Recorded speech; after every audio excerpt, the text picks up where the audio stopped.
adalah hantu tidak. Ora apa toh? Hingga mencapai. Terima kasih, selamat malam. Namo Buddhaya.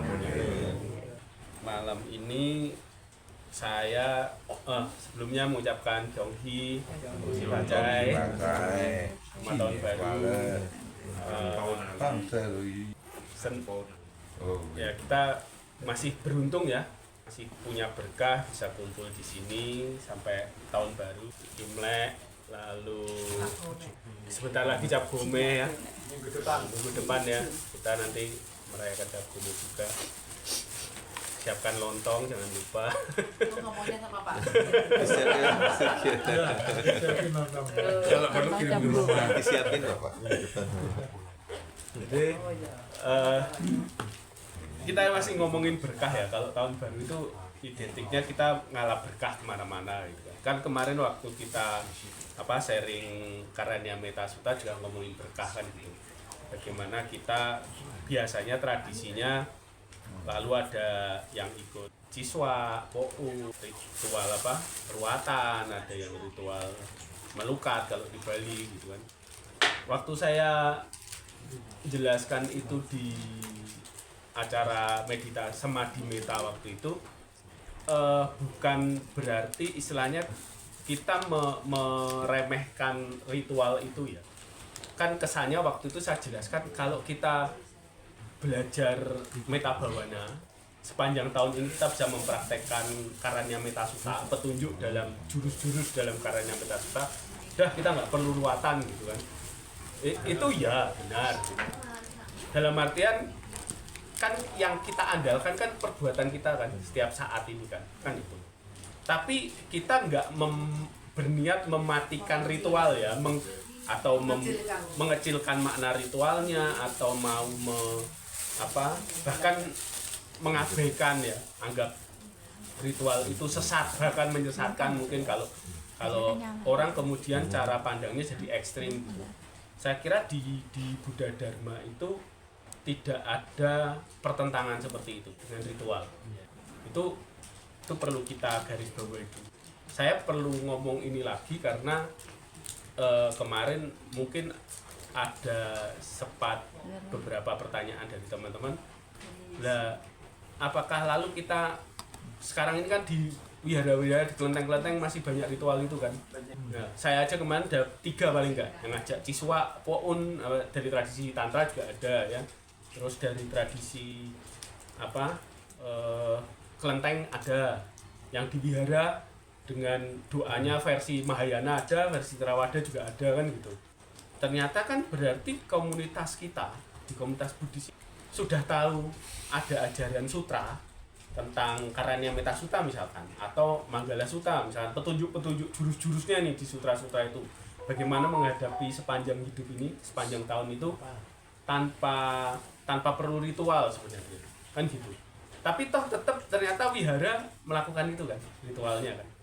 Ini kan kesannya kayak ya omongmu itu nggak konsisten gitu.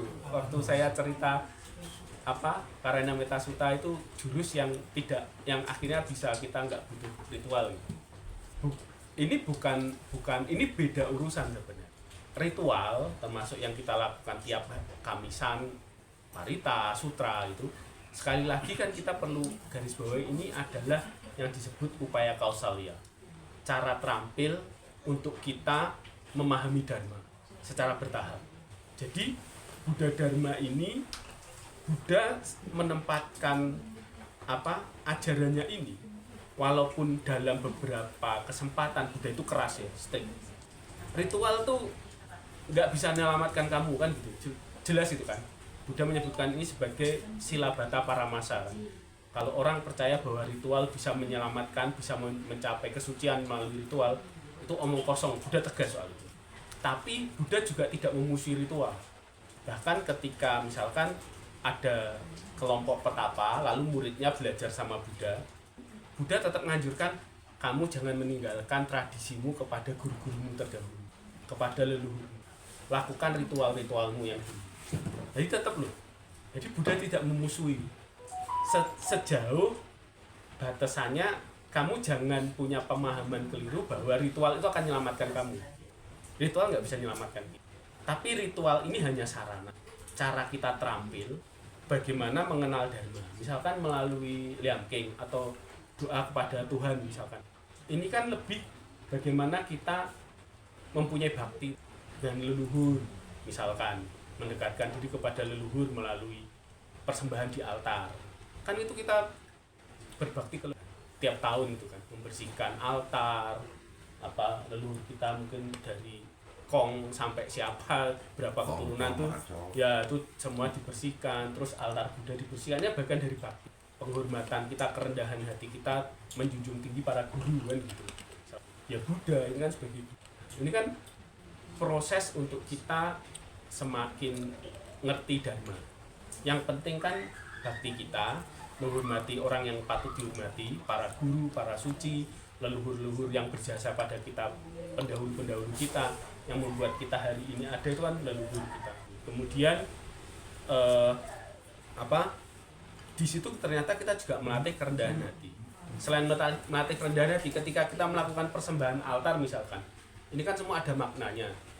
Air, dupa, lilin, semua itu kan ada maknanya. Dari situ harusnya kan kita punya pengertian air gunanya mengingatkan kita pada dupa artinya mengingatkan kepada keharuman kebajikan, bahwa kita harusnya melakukan banyak kebajikan supaya nama baik kita semerbak. Dupa ini kemana. Buah-buahan artinya kita harus selalu ingat karma. Perbuatan kita ini seperti buah-buah ini, yang buah yang baik berarti artinya kita harus melakukan banyak kebajikan, kan nggak dihabisi buah-buah busuk kan.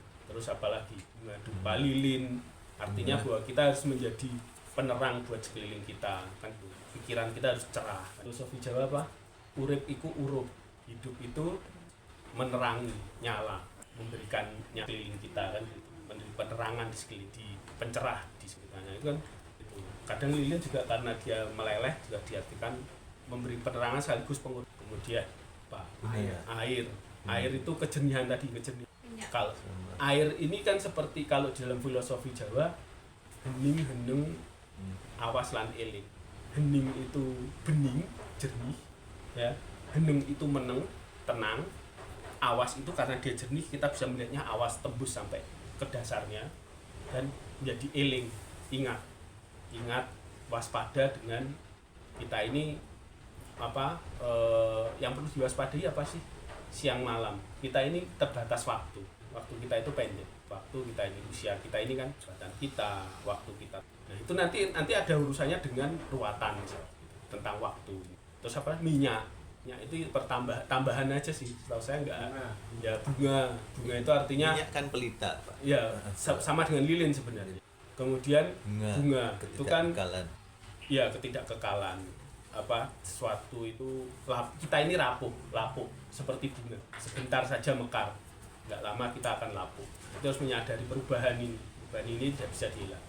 Memang makna-makna ini kan sebenarnya yang penting kita ngerti nih.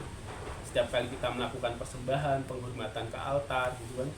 Nah ini sehingga kita terinspirasi. Nah, lalu ritualnya. Dari awal Buddha tidak pernah menentang kita melakukan ritual. Walaupun Buddha mengingatkan jangan terikat dengan ritual, karena ritual tidak bisa membebaskan kita. Tapi ritual harus dijadikan cara terampil kita, sarana kita untuk melakukan kebajikan. Kalau ritualnya misalkan Ciswa atau Po'un, itu kan sebenarnya lahirnya dari tradisi Tao, ya kan? Tradisi Tao kemudian diadaptasi. Kalau di komunitas Buddhis mungkin yang mengadaptasi lingkungan kelenteng yang terpengaruh ajaran Chinese Buddhism, Buddha Cina, Tiongkok, lalu kemudian Mahayana, kan gitu. Mahayana banyak mempengaruhi ini. Sehingga kalau tahu itu kalau nggak salah ada istilahnya saji ya, atau saki, nasib buruk ya. Kemudian yang memotong keberuntungan, kemudian itu harus dilakukan ciswa itu kan, yang artinya menghilangkan tidak beruntungan kan, ketidakberuntungan. Nah, lalu Po'un artinya menambah keberuntungan kan gitu. Nah, ada dua kegiatan nih, yang satu membersihkan energi negatif, saki tadi, ciswanya itu, Lalu POU-nya itu untuk nambah keberuntungan, kan ada ritualnya. Ada ritual macam-macam tuh ya, nyebrang jembatan apa, terus ngeliwat asap dupa kan gitu kan, macam-macam kan gitu. Nah ini semua kan kemudian dalam Buddha Dharma sebagai cara terampilnya ini nggak ditentang nih tradisinya. Justru ajaran Buddha masuk ke sini dirubah. Ternyata cara menghapus ketidakberuntungan itu apa? Ya melakukan kebajikan kan gitu.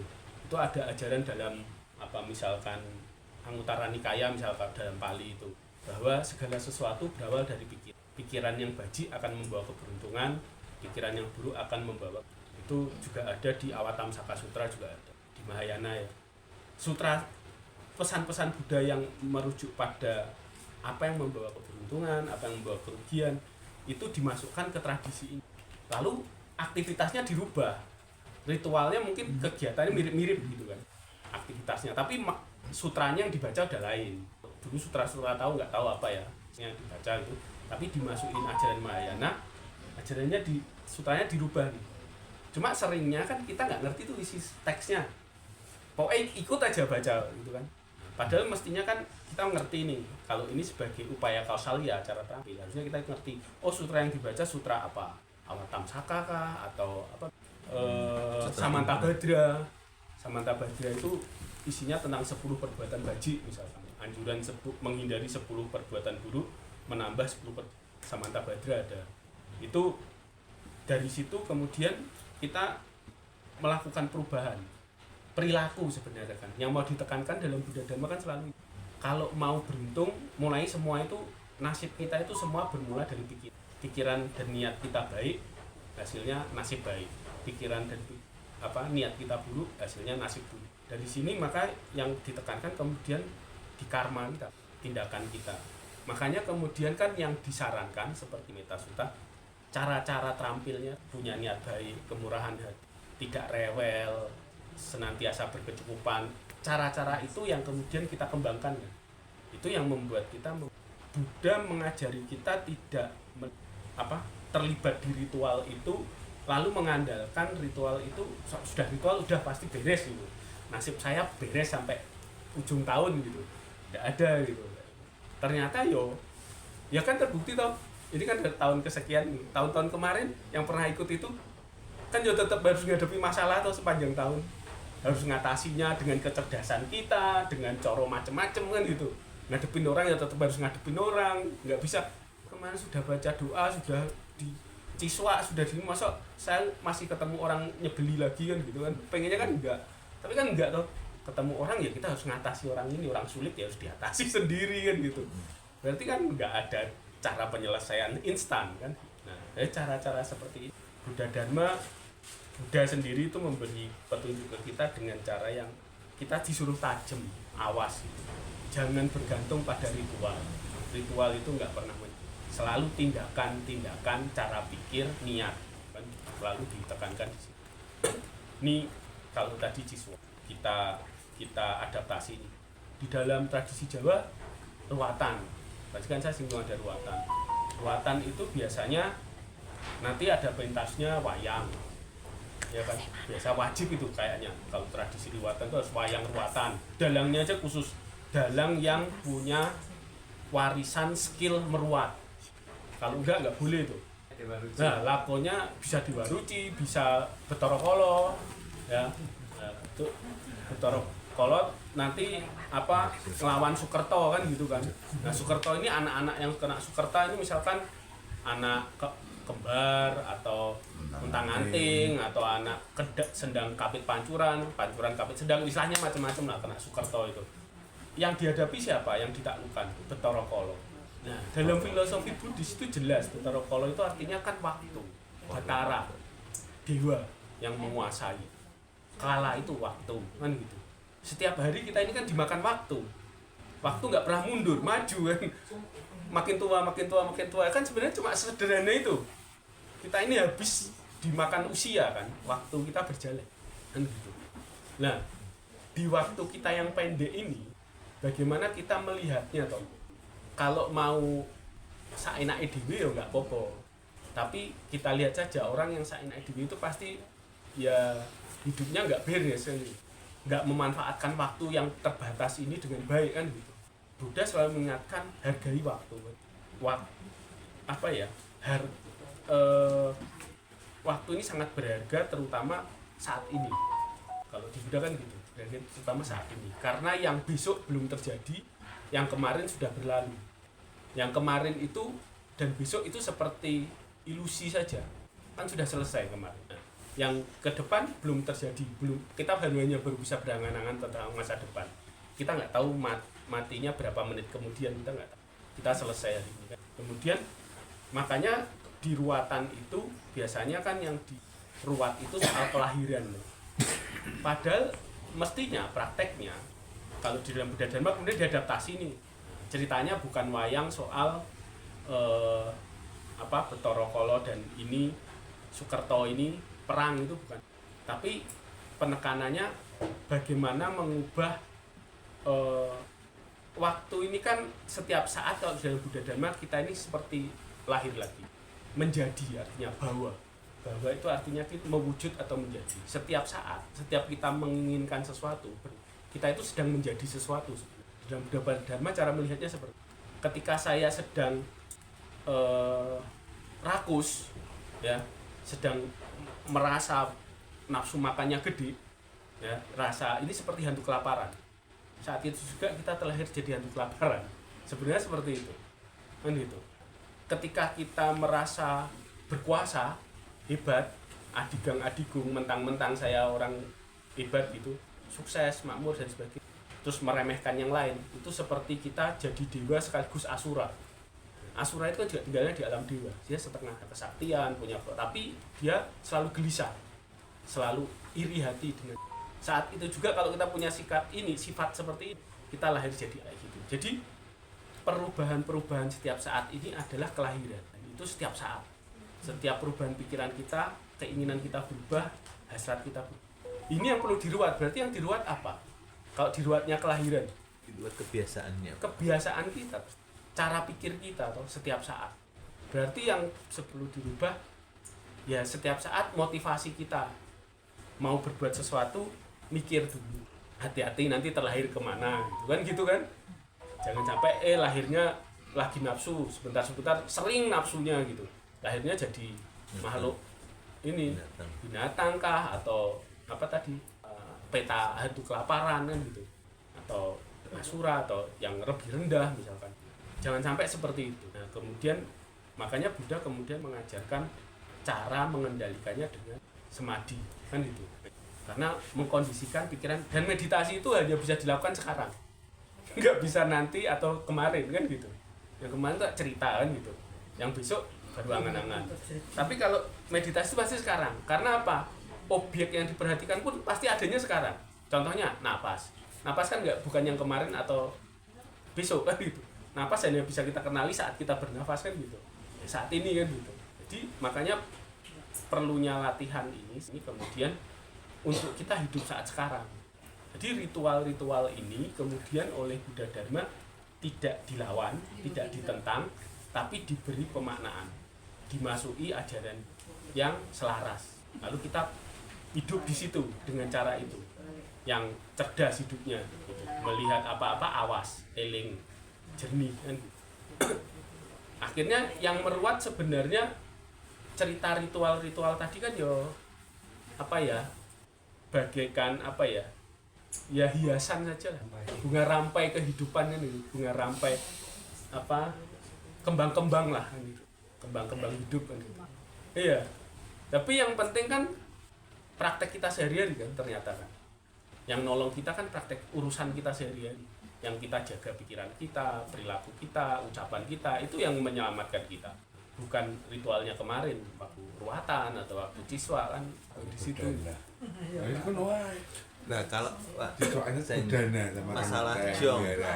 jong toh kita jong itu tidak boleh tilik ke Ritualnya orang nggak meninggal apa segala itu bagaimana? Itu kan justru kita tilik orang meninggal itu kan suatu kebaikan. Wah nanti jong kan malah Lagi-lagi ini kan sial yaitu kepercayaan ini kan urusannya kan kalau sudah seperti itu kemantepan hati. Akhirnya kalau kita mantep ya kita bisa lalui. Kalau kita nggak mantep bisa jadi masalah kan gitu. Nah iya. Iya. Saya kira apa ya? Motivasi loh. Selagi-lagi motivasi cetana, niat ini. Niat yang bajik, yang murni, tujuannya baik. Apa? Misalkan jiongnya katanya tanggal sekian jam sekian nggak boleh layat misalkan gitu kan. Bisa layat. Ini sahabat saya ya, yang saya harus layat misalkan, atau teman baik saya atau saudara atau siapa. Ya nggak mungkin kan gitu. Akhirnya kan kita kemantapan hati kita toh. Nah, ritual tadi kan juga masalah kemantapan hati saja. Saya bilang waktu itu ini cuma ngayem-ngayemnya gitu, ritual tadi. Buang Sukerto, buang nasib sial kan gitu. Doa untuk kebaikan. Itu kan kemantapan hati aja. Hanya hari itu kita ritual kesubuhan hati, mantep. Kita pulang dengan bahagia kan gitu. Legowo. Terus bener-bener hidup ini rasanya siap gitu. Ngadepi besok ada apapun saya siap kan gitu kan. Dan dilalah kalau kita siap, masalah apapun ya kita enteng kan gitu toh. Tapi kalau dari awal kita nggak yakin, nggak mantep, besok ada masalah yo kita ingah-ingih ngadepinya. Akhirnya jadi masalah, banyak masalah, nggak siap kok gitu. Kayak orang ngadepi ujian kalau kita udah siap ya mantep, meskipun salah ya pokoknya siap dulu kan gitu. Kan gitu. Ini masalah kemantepan hati toh. Kalau jiong itu kan misalnya tidak boleh layar.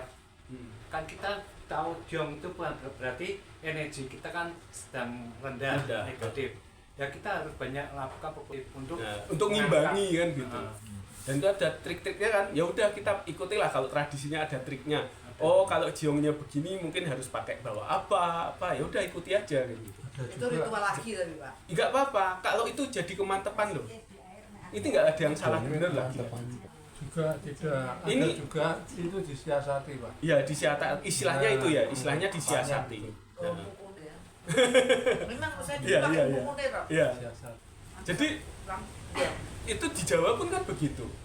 Sama di Cina, Jawa itu dasar-dasarnya hampir sama. Oh, kalau lagi ini nggak bagus bukan hari baikmu gitu. Bahkan di Primbon itu tahu hari ini wetonmu tanggal sekian jam sekian kamu harus jalan kaki ke kanan dulu yang melangkah. Dan harus arah ke timur gitu. Itu ada sampai sedetail itu. Ini kan soal kemantepan nih. Kalau enggak kan ya enggak masa bodoh juga enggak apa-apa. Tapi aku punya teman sepanjang seumur hidupnya jong terus enggak boleh layar. Berarti ada temannya kita loh Pak Sugio. Memang itu juga Ada yang naik wajong. Ritual toh. Naik wajong. Semua kebiasaan, tradisi yang Jalan diulang-ulang menang TV. dan membutuhkan Jalan tata menang cara. TV. Ritual itu kan ada urusannya tata cara toh. Itu kan ritual semua.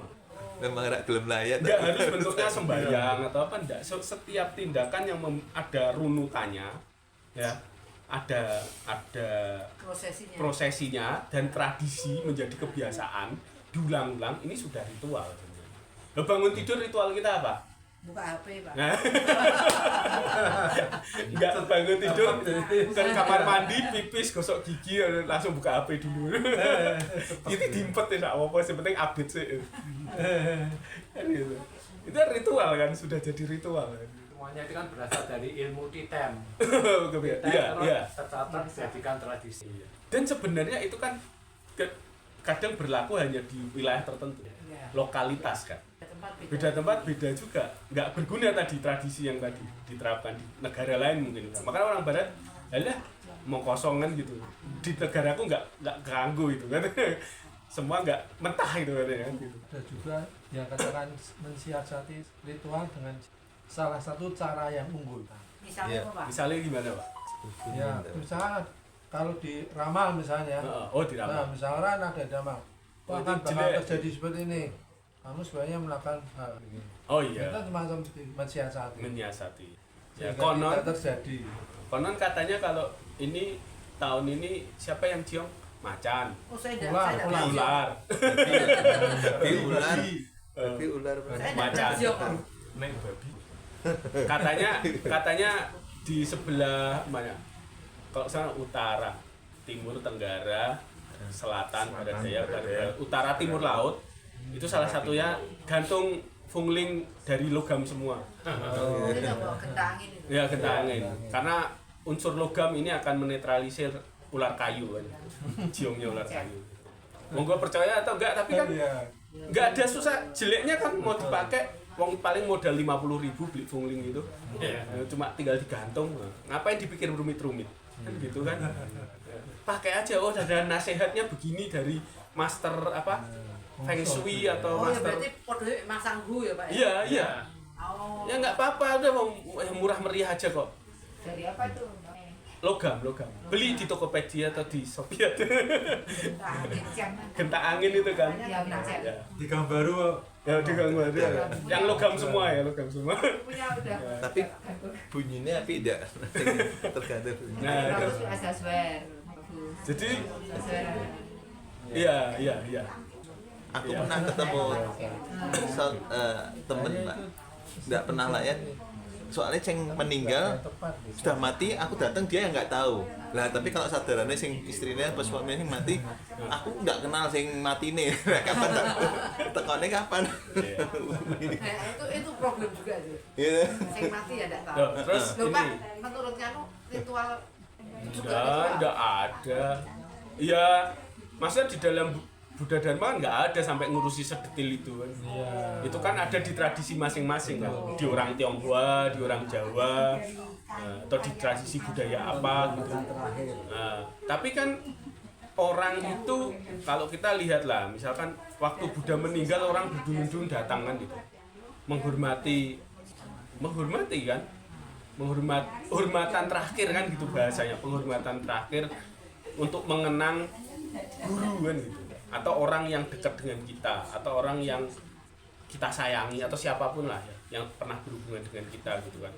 Ini kan bentuk-bentuk apa laku penghormatan. Buddha juga menganjurkan kan, menghormati mereka yang patut dihormati adalah berkah. Nah kan gitu, di dalam Manggala Sutta kan gitu, berkah utama. Jadi kalau memang orang yang perlu dilayat itu orang yang berurusan dengan kita dan patut dihormati, kenapa enggak? Oh, mah takut sama itu. Itulah kita datang untuk melakukan kebajikan kan, Iya. menghormati yang patut dihormati. Ya berarti urusan kebajikan kok ditunda atau dihalangi, ini kan malah enggak bagus. Ya kalau enggak yakin ya udah, itu habis itu disiasati tadi ya Pak ya. kadang-kadang menghormati. Oh ya enggak harus lihat kan. Ya petinya kok dari Memorinya tetap bagus loh Pak. Soalnya nanti kedempi mah. Kedempi ini. Kedempi nyamuk ini. Jadi satu lagi misalkan kayak tradisi yang di Bali itu apa, melukat ya. Melukat ini artinya kan melepas. Ini juga kemudian diadaptasi ke Buddha Dharma. Ini kan akhirnya praktik yang seharusnya berarti nekkhamma, menjauhi, atau nisarana kalau dalam Mahayana, lebih tinggi dari nekkhamma. Nekkhamma itu menghindari, menjauhi apa-apa yang bisa menjadi kita belenggu. Harta kekayaan, terikat dengan harta, kepemilikan, dengan benda-benda yang kita sukai misal, atau dengan hubungan dengan orang gitu. Itu kan dijauhi, itu artinya nekkhamma. Di dalam tradisi agama Buddha kan ada itu. Yang kedua adalah nisarana. Kalau nisarana ini lebih tinggi lagi dari nekkhamma. Ini benar-benar melepas, bukan menjauhi, tapi tidak terikat sama sekali. Yang artinya kita ingin terbebas. Termasuk nisarana ini melepas keterikatan kita pada keberadaan kita sendiri. Konsep aku itu nisarana. Ini jalan bodhisattva. Jalan kalau kita ingin merealisasi bodhisattva ini sampai disebut nisarana, tidak berhenti nekkhamma tadi, menjauhi tidak terikat, tapi benar-benar dilepas sama sekali sampai kita tidak terikat dengan jasmani kita, pemikiran kita, ide-ide kita. Jadi kita benar-benar mengalami pembebasan. Ini prakteknya kalau di dalam ritual di Bali itu kan sama, pakai air suci, mandi dengan siraman air, mandi di kolam atau dengan air bunga kan gitu kan. Itu di ruatan Jawa juga kan dimandikan gitu kan, untuk buang Sukerto gitu kan. Artinya semua kekotoran kita ini larut kan gitu. Yang harusnya kalau di kita dikembangkan berarti apa? Yang harus larut. Biasanya kekotoran batin kan, istilahnya kekotoran batin. Artinya semua beban mental kita yang membuat pikiran kita ini diadu-adu, membuat kita gelisah, keserakahan, rasa tidak berkecukupan, iri hati, penolakan, kebencian ya bisa diterjemahkan itu. Nah, ini semua bentuk-bentuk yang membuat pikiran kita kacau ini yang harus dilepas. Tidak lagi kita berpegang pada pikiran-pikiran itu yang dimaksud dengan melukat dalam cara Buddhis. Bukan karena misalkan ya kayak mandi pakai air gitu. Dalam Buddhis saja itu kan tiap kali kita kalau ada banting kita minta pemberkatan toh. Kita dikepret toh. Sebenarnya kita kan memelihara ritual air juga kan. Ya. Tapi kan bukan maksudnya mengharap betul-betul bahwa kepretan banting itu akan jadi keberuntungan kita, kan enggak kayak gitu. Ini hanya mengingatkan kita saja banting itu. Kalau di Thailand tuh sama kepretnya keras-keras ya, pakai sapu lidi cepok gitu. Itu semua menyadarkan gitu loh. Kamu itu kepalamu itu diingat gitu, dipukul kepalanya dengan keras-keras gitu. Maksudnya kita diingat itu, pikirannya dijaga gitu, dibersihkan gitu. Kenapa ada yang lain ya Pak ya? Ya. Kepala yang penting. Karena ini air percikan itu juga banting nyasarnya kan ke atas gini kan, yang kena kepala kita. Memang semua bersumber dari pikiran loh. Kita selalu merujuk pikiran itu kan di sini. Buddha ajarannya kan begitu. Segala sesuatu bersumber dari pikiran. Pikiran buruk membawa kita pada nasib buruk, pikiran baik membawa kita pada nasib baik kan gitu kan. Jadi karena bermula dari situ maka air ini diarahkan ke kepala tuh. Ingat, adem itu. Nah, itu harusnya yang diingatkan itu. Kalau kita kan enggak, karena kita terbiasa, kita pikir kalau kepretan bantai ini jadi kita benar-benar dapat berkahnya gitu. Ya pikirannya masih kotor, jorok ya enggak berubah gitu. Bantai mau nyiram pakai ember juga enggak ada gunanya. Kan gitu. Jadi ini ya ritual-ritual ini kita enggak jangan sampai kita terjebak cara yang kita pikir itu menyelamatkan kita kan gitu. Apapun lah itu, tapi setiap itu harus dimengerti maknanya, ini untuk apa kan gitu. Kalau Bante ngepreti kita gini maksudnya apa gitu, terus kalau dibacakan sutranya ini, paritanya ini, isinya itu apa, yang itu kan harusnya menjadi kita serap, kita ngerti kan gitu. Oh berarti kita pulang ini dipesankan sama sutra itu kan gitu. Kayak yang penghormatan keempat arah dulu Pak. Utara sebagai ke 6 arah ya. 6 atas bawah juga kan. Guru Bawah sama kepada guru. pembantu, ke ibu orang tua kita, ayah ibu kita, terus Sigalwada Sutta. Jadi Buddha waktu itu sebenarnya tradisi yang menghormat 6 arah itu bukan bersumber dari Buddha dari awal. Itu kan tradisi di Brahmais ya. Sungai Hindustan waktu itu kan ada seorang pemuda Sigala, dia menghormat gitu kan ke arah-arah itu kan. Lalu Tapi dia nggak ngerti ketika Buddha nanya, kamu tahu nggak maksudnya? Kamu hormat tuh? Nggak tahu. Pokoknya saya ikut dulu orang tua saya ngajari dari kecil begini gitu. Pokoknya saya hormatnya ke 6 arah itu. Nah disitulah baru Buddha ngajarin. Ini loh maksudnya itu kalau nggak ada kesana sih berarti ini kan gitu. Dengan begitu baru apa yang perlu dikerjakan.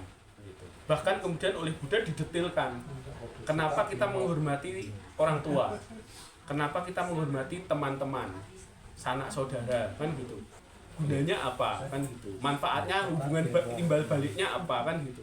Kalau yang di Chinese Poppy Peng An bukan Poppy Peng Un. Oh iya, ada kesalahan fatal lagi. Apa? Seperti orang-orang Buddhis tradisi Theravada, dia istilahnya menolak tradisi yang dari yang bukan sebagai tradisi Buddhis. Dia lupa ternyata yang dia lakukan itu adalah tradisi Thailand, tradisi Buddhis. Iya. Jadi iya benar. Termasuk sebenarnya ada kekeliruan misalkan menganggap bahasa Pali atau bahasa Sanskerta itu bahasa yang sakral. Bahasa suci, bahasa kitab suci ya, karena itu dibuat untuk nulis kitab suci. Tapi bahasanya sendiri itu bahasa suci enggak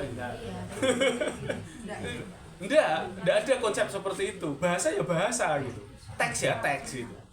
Nanti kalau tak kasih bahasa Pali yang ceritanya balonku ada 5 kan, baca itu gimana? Bisa toh? Pali sendiri kan artinya teks. Pali kan ya, Pali artinya teks. Misalkan orang mengira bahwa kalau teks Pali itu pasti sakral gitu. Terus ada kata-kata ternyata setelah diterjemahkan orang yang ngerti terjemahannya ternyata artinya balonku ada Iya. 5 cuma dengan bahasa Pali. Kalau yang di Ini kan Muslim, disakralkan kan lucu kan. kalau yang di Muslim bahasa Arab itu yang ada. Ya, kan? kalau misalkan dalam Muslim atau bahasa Arab, mungkin orang Ada. Yahudi dengan bahasa Yahudi, aksara Ada. Yahudinya kan gitu. Itu ada Atau BA yang orang Jawa dengan aksara Jawanya disakralkan ya enggak juga. Iya. Walaupun Hono Coroko itu jadi mantra, kan gitu. Tapi kalau kemudian ditekskan dibuat nulis maki-maki orang, istilahnya teks kata-kata makian, maksudnya ya sakral kan? Iya. Kan enggak gitu. Cara pandang seperti ini yang kita sering terjebak toh.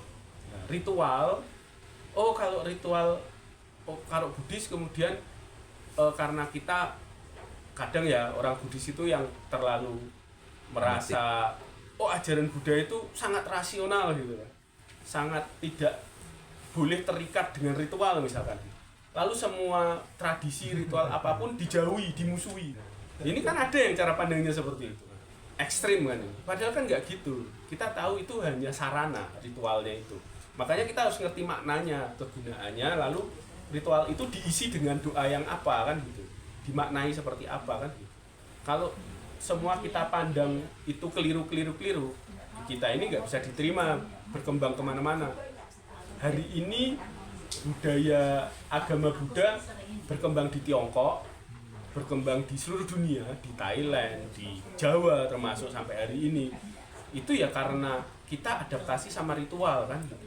Ritualnya nggak dimusuhi, nggak dilawan. Misalkan ritual sedekah bumi itu kan menghormati Ibu Pertiwi kan. Ibu Pertiwi ini kan kita juga menghormati unsur-unsur alam, bumi. Orang Buddha ini juga kita menghormati alam ini, ikut melestarikan alam. Kita punya konsep dalam bahasa Jawa dan Buddha selaras. Memayu hayuning bawono misalkan.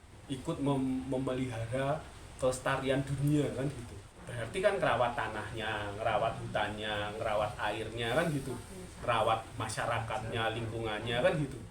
Itu sama filosofinya, cuma prakteknya, ritualnya bawa sesaji, sajen ke mata air, sajen ke tempat keramat kan gitu kan. Padahal ini kan maksudnya untuk kita mau menjaga air itu jangan dirusak mata airnya. Pohon jangan ditembangi sembarangan, pohon kadang sampai diikat pakai kain kan gitu kan.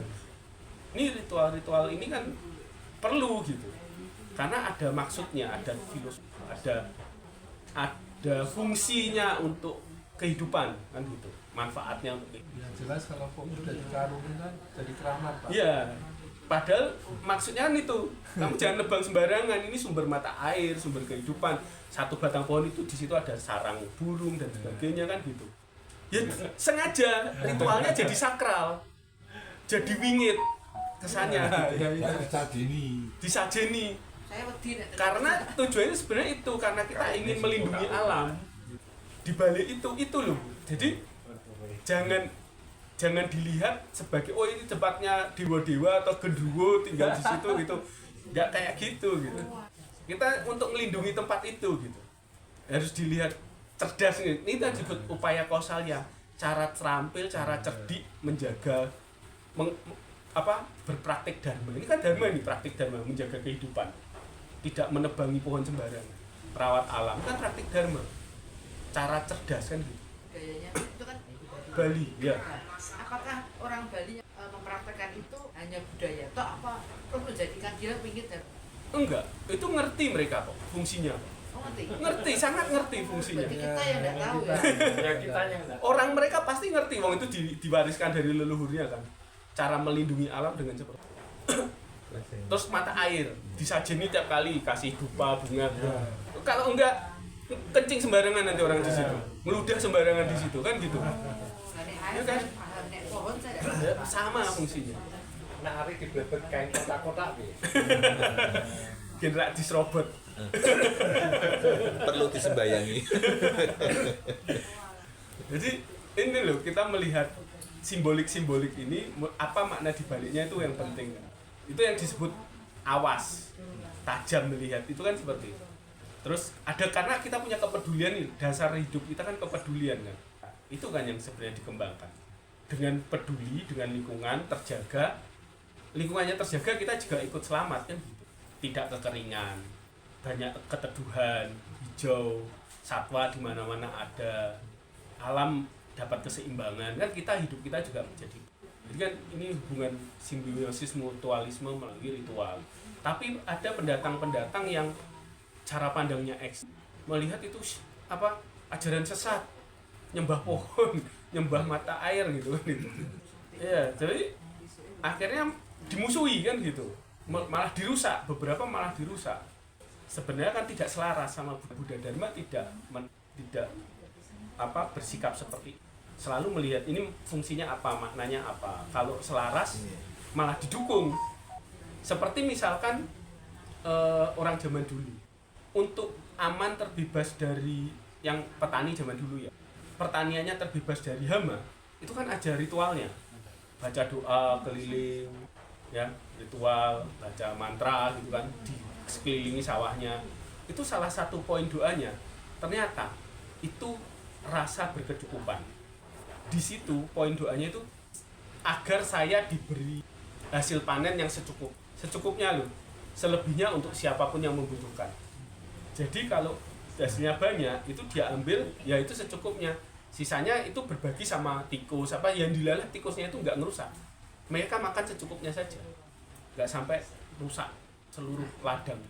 Karena doanya dari awal minta kepada para penghuni di situ, ya makhluk yang kelihatan mau tidak kelihatan kan gitu, para dewa entah siapapun penunggu di situ misalkan, semoga hasil panen ini bukan berlimpah ya, tapi dapat menghasilkan panen yang mencukupi kebutuhan kami. Saya hanya ngambil secukupnya saja, selebihnya biar bermanfaat buat yang lain. Itu poinnya loh. Jadi tidak ada mementingkan diri sendiri. Tapi sekarang kan enggak, pakai pupuk pestisida berlebih-lebihan dengan harapan dapat manfaat lebih banyak, malah warnanya tambah kan gitu, hamanya makin banyak, karena tidak ada juga rasa berbagi di situ. Rasanya buat saya semua, kalau perlu tikusnya dibunuhi ya, bisa keseimbangan alam tidak terjadi. Tapi itu sudah nggak dilakukan lagi ritual itu. Walaupun masih ada sih kelompok-kelompok komunitas-komunitas kecil, masih ada ritual-ritual itu, termasuk mungkin orang Badui jangan-jangan ya, itu mereka masih memelihara tradisi seperti itu kan. Mereka tidak serakah dengan alam yang bisa dikonsumsi. Tapi dalam ada kasus-kasus tertentu orang yang ada persembahan bunga pun tendang itu kan kemudian benar-benar baliknya kena kesambet apa-apa lah, karena pada saat tendang itu kan pikirannya buruk, menghina atau apa artinya karena buruk dia sebenarnya yang memang masak pada waktunya kan. Momentumnya pas ngepasi. Tapi tendang kan pikirannya buruk ya. Tapi nggak tahu ya, misalkan ya ini mungkin pikiran spekulatif, tapi kita kan nggak tahu di situ lingkungan itu ada siapa-siapa. Bisa saja memang persembahan itu dinikmati makhluk-makhluk yang kemudian persembahan itu setelah lagi dinikmati makhluk tertentu kok diganggu gitu. Ya, makhluknya nggak terima gitu kan, bisa aja toh. Ya kan kita nggak tahu kondisi alam yang seperti itu, percaya nggak percaya kan gitu. Tapi lebih baik kan daripada kita pongah, sombong, sok-sokan gitu, atau berbuat semena-mena kayak gitu, meremehkan pikiran kita penuh hormat, meremehkan apa yang ada di sana gitu kan. Ya kita berlaku yang pantas, sopan gitu kan lebih baik toh. Kita nggak pernah tahu karma buruk kita berbuah kapan, itu nggak tahu. Iya, nggak ada yang bisa ngukur kan gitu. Kalau tindakan buruk kita, pikiran niat buruk kita terus muncul, apa nggak mempercepat karma buruk Oh iya, karma ini ya, ngomong karma ini kita sebenarnya agak kekeliru. Itu seringkali itu kan sebab akibat. Padahal karma itu prosesnya bukan sebab akibat. Bukan seperti misalnya kita naik mobil, lalu mekanisme mesin itu di starter menyalakan yang lain, mesinnya bergerak, jalan, itu bukan seperti itu. Itu kan sebab, dengan adanya starter, listrik harus masuk, mesin bergerak dengan pelumas dan sebagainya, terus menggerakkan jalan, makin kita gas, makin kenceng kan gitu. Karma nggak seperti itu, ini kan sebab akibatnya. Tapi sebenarnya karma itu lebih cocok analoginya itu pertumbuhan. Misalkan biji mangga atau biji tanaman gitu kan, tumbuh itu kan, biji mangga bukan pohon mangga kan, tapi dia tumbuh lalu berubah bentuk kan. Nah, karma itu seperti itu, tumbuh berubah bentuk, lalu dari biji mangga keluar akar, tunas, kan gitu. Terus berubah, ada kulitnya, batang, kambium dan sebagainya. Bijinya kan sudah hilang tuh, nggak ada bentuknya lagi, tapi berubah menjadi wujud baru kan. Nah, karma itu seperti itu. Lalu kita cara melihatnya seperti ini, perubahan seiring dengan itu nanti dipupuk atau enggak, ya kan?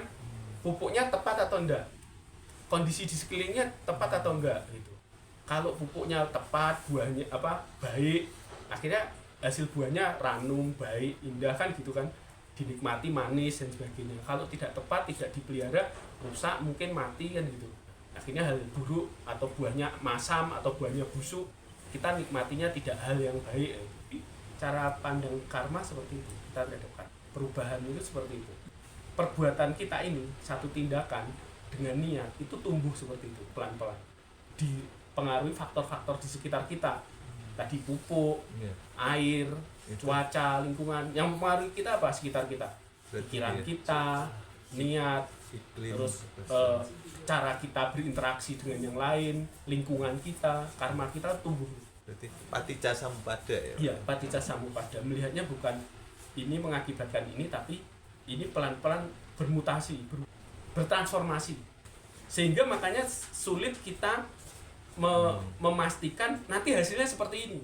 Karena kalau mobil tadi jelas kan, kalau ini starter ini pasti hasilnya nyala lalu jalan kan gitu.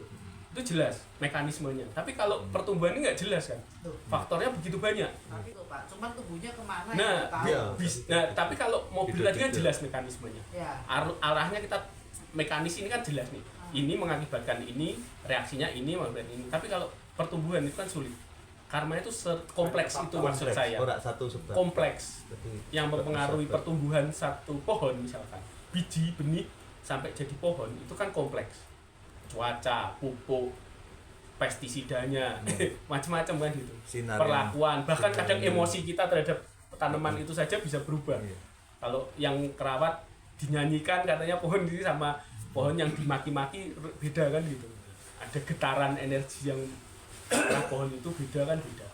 Pohon mangga itu berbuah juga menghasilkan banyak buah mangga yang kalau ditanam lagi menjadi pohon mangga yang Iya. lainnya lagi. Dan berkesinambungan. Tapi itu benihnya enggak Pak? Kalau buah mangga kan dia kan keluar bisa jadi Iya. lain Pak. Enggak mungkin. Tidak mungkin. Enggak mungkin, pasti Orang sudah mangga. dijagung. Pasti mangga. Nama Ini analogi saja ya. Mangga. Ya, Nah, analoginya. kalau menurut tadi kan satu perbuatan bukan buah ya, ini satu perbuatan. Mungkin ada yang lain, misalkan itu anaknya mestinya jadinya jadi penjahat misalnya gitu. Tapi dia dididik, dipupuk yang sesuatu yang baik, Jadinya misalnya baik. jadi Iya. baik, kan berubah. Tapi kan tetap enggak berubah. Maksudnya dalam pengertian Enggak benihnya nyimpang. kan enggak berubah. Enggak nyimpang. Benihnya tetap dari situ kan. Kowe maksudnya Dari mangga. lingkungan itu. Dari apa yang menjadi asal dia, orang tuanya itu kan nggak pernah putus toh. Ya. Arus karmanya kan nggak pernah putus toh, nggak buah. Asalnya kan sebenarnya nggak pernah hilang sama sekali. Akan menjadi benih terus ini terus. Cuma yang membedakan kan apa Lingkungan itu. hasil akhirnya saja. Hasil akhirnya. Iya. Bibitnya Tapi juga menjadi penjahat besar iya, juga. bibitnya kan nggak pernah bergeser. Bibitnya. Kita ini kan kesinambungan kemarin, tapi juga tidak bisa dibilang putus sama sekali dari yang kemarin kan. Misalkan Eko ini setelah mati itu berkesinambungan besok jadi bukan Eko pasti, tapi benih dari Eko ini kan nggak pernah berubah, tetap ada keberlanjutannya. Lahir sebagai Eko, Ya. meninggal pun sebagai Eko. Oh iya, maksudnya dia kan benihnya kan mangga. Nah, orang tua di dalam perumpamaan itu orang tuanya itu sebagai apa Pak? Tanirnya apa-apa? Bisa jadi, kalau orang tuanya kan hereditasnya, urutane. Oke. Kalau urutane itu kan sebenarnya nggak ada pengaruhnya orang tua itu. Oh, nah berarti Karma itu ya itunya sendiri kan, nggak ada karma orang warisan orang tua diwariskan kan nggak ada. Ya, itu maksud saya Ya, dulu Pak. itu nggak ada Ya, warisan berarti itu. kan benih itu sendiri. Terus tinggal dia berada di lingkungannya Nah, bagaimana. termasuk ini loh, kelahiran kita di bentuk tertentu, wujud kita ini kan membawa kecenderungan masa lampau. Ini loh kecenderungan kita ini loh sebenarnya yang kita warisi. karma kita Iya, sendiri. karma kita sendiri sebenarnya. Tapi kan ini polanya sama nih. Ada kecenderungan yang membuat kita ketemu orang tua tertentu. Karena punya pola perilaku yang Sama. iya, mirip, serupa atau menjadi kesamaan yang bisa membuat kita saling bersinggungan terus berkelanjutan di sini nih. Mas Eko, Terhubung. soal bibit anak pohon mangganya tak tanam di tempatnya Iya. tempatnya yang akhirnya kan kelakuan kita jadi berbeda. Pertanyaan Ini kan hanya analogi Iya, ya, Pak, ya. betul. Sebenarnya kalau kita membuat analogi ini lalu dipersamakan dengan ini, apakah air itu apakah unsur baiknya ataukah unsur buruknya, kan tidak bisa juga. Jadi contoh katanya nak bukan bilang bibit manusia ada. Manusia yang ditumbuh di lingkungan tadi yang bilang di bajingan tadi. Tapi dididik dengan cara keagamaan. Jadi seperti itu misalnya. Jadi kembali ke mangga lagi. Mangga yang di BTA aromanis, nah ditandur di tempat tanah subur kan jadi buah gede-gede. Iya, iya. Ditandur sing di tempatnya air Ya. mungkin air jadi bosok. Di tempatnya yang lain Ya. berbeda lagi. Ya. Nah itu terusannya piye? Jadi gini, termasuk ini yang mendorong kita, berarti kan analoginya kan, ketika bibit itu ditaruh di lingkungan tertentu, itu Ya. seperti karma kita yang mendorong kita lahir di alam tertentu, di lingkungan tertentu atau alam tertentu. Oh. Nah, kan gitu. Kalau lingkungannya ini gara-gara karma saya lahir di lingkungan saya sekarang ini.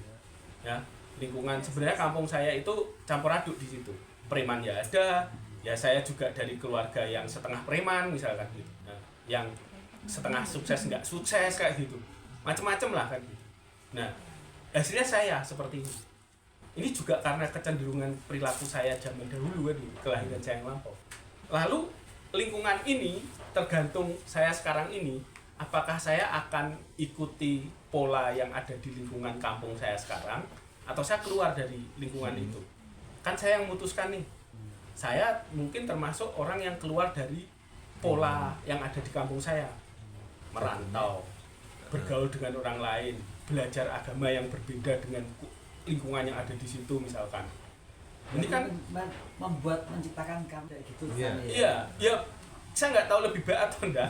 Ini akhirnya akan kecenderungan perilaku saya dan pergaulan yang saya buat ini akan membentuk saya yang saat ini. Oh. Apapun ini, entah baik entah buruk, ini yang jelas akhirnya saya kenal lingkungan ini nih, GP. Saya kenal lingkungan Mahabudi, kan gitu. Itu ada manfaat-manfaatnya kan. Ada untung ruginya juga mungkin, kan nggak tahu. Mungkin ruginya saya jadi makin jauh dengan tetangga saya. Tapi untungnya saya jadi ketemu orang-orang baik di sini kan gitu. Jadi punya teman-teman baik di sini. Ya kan bisa mendapatkan istri orang Jadi- Medan. Jadi intinya ini kelahiran kita. Iya. Nek karma kita buruk ya kita lahir di lingkungan. Tapi nek karma yang lahir di lingkungan. Di yang lingkungan. baik. Tak dilalah, Tapi ngono ya. Iya. kemudian setelah Bukan besar, dilalah sih, itu sudah pasti. ada sebab polanya. juga. Sebab Bukan ada pasti ya, ada polanya. Perilaku tertentu akan mendorong kita lahir di tempat tertentu. Itu ada polanya. Ini karma ini juga dilihat sebagai pola. Ya. Bukan sebagai ini jadi ini, maka bukan gitu. Iya. Kecenderungan kebiasaan-kebiasaan kita ini akan giring kita nih. Oh, kalau saya kecenderungan ini nih, hari ini karena mungkin kecenderungan saya lingkungan wihara terus kumpul-kumpul. Jangan-jangan besok saya lahir jadi kutu wihara. Ya kan bisa saja tuh. Karena saya melekat. Misalkan setelah saya lahir sudah bagus nih kenal dharma gitu. Terus saya bersikukuh ingin jadi pengurus wihara tapi ego saya tinggi gitu. Saya bisa saja lahir jadi kutu wihara. Bisa kan nggak tahu ya, kelihatannya baik gitu, tapi karena ego itu, karena ada cerita Bante ya, Bante yang melekati jubahnya, lahir jadi kutu jubah gitu, kan ada cerita begitu. Ya kita nggak tahu, sudah baik jadi Bante, kok ya malah melekat cuma sama jubah kan gitu kan, sepele banget, lahirnya jadi kutu jubah, yang nggak rela sama jubahnya diambil orang lain. Pak Eko makanya kan kalau ada anak yang nyalahkan orang tuanya, salahmu, aku jadi anakmu karena kamu nggak bisa Nggak karena bisa. memang tanggung jawab dia sendiri. Nggak bisa Makanya orang exactly tuanya- seperti itu, nggak iya. bisa juga. Ini kalau nggak ngerti ajaran karma ini Yang keliru, karma yang keliru dia akan menyalahkan akan orang menyalahkan tua. itu. Padahal nggak tanggung jawabnya sendiri. Makanya perlu diajarkan kan. Ini loh pengertiannya begini, posisimu seperti ini kan gitu. Tapi pengertian orang terhadap karma padahal banyak pelajaran karma yang Buddhis atau karma yang non Buddhis itu beda, benar-benar. Iya iya beda. Beda. Baik Beda, karma cara. Buddhis, baik karma non Buddhis. Pengertiannya berbeda dan Nah, ini pelajaran karma ini panjang sih kalau mau dibedah. mudeng soalnya Ya. lho. Kalau mau dibedah lebih panjang sih ya panjang lama. Ini sutranya aja panjang. Ya salah satunya sutra yang di Borobudur ada 160 panel misalkan. Itu kalau di detail-detail kita nggak selesai-selesai. Tapi yang maksud saya nyinggung ini karena terkait ini tadi ya. Perilaku ritual. Itu juga jadi karma kan gitu. Dengan kebiasaan-kebiasaan kita nih. Kebiasaan kita mengikuti ritual ini, kalau kita keliru menyikapi ritual ini akan jadi kebiasaan yang jadi karma ini kan. Nah, kita akan terjebak di kebodohan kalau kita mengandalkan ritual itu. Tapi kalau kita tahu ritual itu hanya sebagai sarana, sebagai jalan untuk kita tetap belajar selaras dengan praktek-prakteknya tidak bergantung pada ritual tapi pada perilaku kita, tindakan kita yang selaras dengan. Nah, ini karma dari ritual ini akan membantu kita. Jadi kalau melekat sama ritual nanti kelak lahir jadi bioko kan. Mungkin saja. Pak Eko, aku tadi ngomong ada karma Buddhis non Buddhis soalnya kalau sorry. Makhluk hidup Mas Eko. Apa? Mas Eko. Kabut itu tuh apa? Termasuk makhluk yang lain enggak? Kabut. Tadi ngomong kayak gini loh, saya kan cerita, saya tuh suka bangun, nek sok dilarikan jadi apa? Ini kan muni babi. Dan ini yang Pak suka ngerokok, oh ya jadi asap. Enggak, Pak Eko, tadi saya ngomong karma Buddhis dan karma non Buddhis. Nah, kita sebagai Buddhis kalau pola pikir kita dengan karma yang keliru dengan karma Buddhis akan membawa jalan yang salah. Itu bahaya, enggak benar enggak? Ya. Seperti itu. Makanya pengertian karma secara Buddhis itu bagaimana harus dipahami secara benar. Tapi tidak Supaya salah tidak- banget. Hah? Tidak Udah. salah banget. Salah. Tapi gini loh, ini urusannya kan Jadi urusannya gini Pak. Urusannya kita awalnya ngerti atau enggak? ya. Persoalannya kita ini banyak yang nggak ngerti. Saya tidak ngerti, Pak. Nah, iya bahkan di Nol betul. masyarakat sendiri itu banyak yang nggak ngerti, Nah, banyak dan yang simpang siur. pengertiannya jadi salah, Pak. Iya. Pengertian karma Lagi-lagi kan gini. kadang pengertian karma dikirain takdir, Pak. Kayak gitu. iya. Kata-kata itu kan juga bahaya, bener nggak?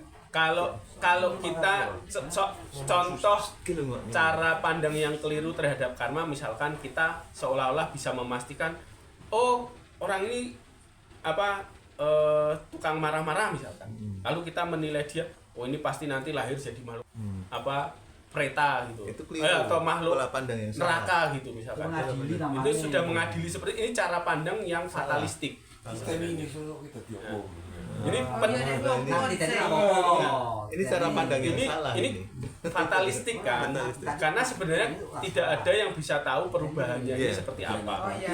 karena ada permutasinya kan, Iya. perbuatan Tiap kita hari ini. kan berubah loh, Pak. Ya, apakah besok orangnya jadi insaf atau berubah, bertobat kan gitu. Susah ya. Nah, terus satu lagi yang sebelumnya terakhir di ritual tadi itu, kalau kita mau adaptasi ke Buddhis, ritual Ciswa, ruatan ataupun apa tadi, melukat Po'un. misalkan po'un ya gitu, itu langkahnya itu biasanya dimulai yang akan mendukung kita ya, akan berguna buat kita ya, pertobatan. Itu sudah pasti. Ketika ritual ruatan atau Ciswa atau memperbaiki nasib istilahnya kan gitu, membersihkan karma buruk kita, itu harus dimulai dengan pertobatan, mengakui kesalahan kita. Pertobatan. Pertobatan tidak sama Dalam dengan Buddha tuh ada penghapusan pertobatan. dosa. Ada, itu bahkan ditekankan prakteknya. Tahu ya. Jadi Beda dengan kita harus berani mengakui kesalahan kita, Iya. kelemahan karma buruk kita. Setelah Iya. mengakui itu, baru kita menyatakan diri, bertekad melakukan tindakan bajik yang akan datang. Tobat, insaf, lawan baik. Baru Yes. setelah itu Melampau. direalisasikan dengan tindakannya menumbuh kembangkan itu bawana, mulai dari meditasi sampai melakukan kegiatan sehari-hari yang sesuai tekad tadi. Kalau tekadnya saya akan bertekad selalu berdana setiap hari misalkan, ya udah lakukan berdana apapun setiap hari, ketang receh, makanan kecil apa pokok tiap hari gitu misalkan. Ini akan membawa perbaikan. Jadi tetap prosesnya kalau di dalam, kalau kita mau istilahnya mau ruatan sendiri nih, kita nggak usah lah ikut yang ritual itu. Ya itu berbayar, kalau mau ikut nggak apa-apa, itu anggap saja kita berdana untuk acara itu kan. Karena sebenarnya kan acara ritual itu ada maharnya, ada duitnya, ada uang administrasinya, itu kan tujuannya karena memang tempat itu sedang butuh dana untuk pengembangan, memelihara lingkungannya kan. Viharanya, kelentengnya atau apa itu kan dana itu dibutuhkan untuk itu. Jadi kita berdana saja itu niatnya. Ritualnya kita harus punya pengertian sendiri kan gitu. Kalau setelah itu kita mau melakukan ruatan sendiri, mulainya prosesnya itu pertobatan, menyatakan kesalahan kita, karma-karma buruk kita ingat betul-betul apa yang menjadi beban dalam perbuatan kita, lalu bertekad untuk melakukan kebajikan di masa mendatang, lalu latihan bawana, artinya menumbuh kembangkan, bukan meditasi saja ya, menumbuh kembangkan apapun tindakan yang bisa dilakukan, mulai dari meditasi, sila kita dijaga, sampai melakukan kebajikan-kebajikan kecil secara rutin. Itu karena kemarin salah satu yang dinasihati di Budayana ya, untuk tahun ini yang mau memperbaiki jiongnya, berbuat baik tiap hari walaupun sedikit. Berdana maksudnya, berdana apapun tiap hari daripada sak gelondong di belakang. Jadi lebih baik setiap hari sedikit konsisten. Katanya itu sarannya. Karena itu akan lebih melatih kita untuk melakukan kebajikan daripada sak gelondong nanti di akhir bulan gitu, atau di awal bulan gitu. Contoh kisahnya Leovan. Iya, Leovan. Contoh latihannya Leovan. Oke. Jadi itu ya, sampai situ dulu ya. Ini saya kira ini untuk kita sama-sama mengingat saja ritual ini, tradisi ini, karena ada di lingkungan kita nyaris tidak bisa mengabaikan soal ritual ini, dan bahkan kita terlibat di situ. Kalau kita mau berpartisipasi ya partisipasi, ikut berdana, ikut ritualnya dengan pemahaman yang lebih jelas gitu, yang lebih ngerti gitu. Bukan ikut-ikutan saja. Kalau baca sutranya ya kita ngerti sutranya apa yang perlu dipraktekkan kan gitu. Saya kira itu sih lebih daripada kita hanya sekedar ikut-ikutan. Semoga pengertian ini membantu kita untuk menjalani tahun ular ke depan. Ya. Saya juga. Baginya mau tahu tentang tradisi ular Poun kayak gini menurut Tibetan, namanya Tusuk Puja tanggal 23 ya. Oh iya. Cang, Iya. ayo diomongin Cang. Promo Pak. Ayo Nanti disebar aja di grup. Aku jelas. Disebar aja di grup nanti biar kalau yang berminat mau ikut gitu. Itu jelas kok di tradisi Tibetan juga praktiknya jelas. Iya, praktiknya jelas. Petunjuk-petunjuknya jelas. Petunjuk apa Pak? Ya apa yang perlu dilakukan untuk mengimbangi karma buruk kita, untuk melakukan karma baik setahun ke depan. Saya kira itu ya. Terima kasih semuanya. Sukihotu Namdaya.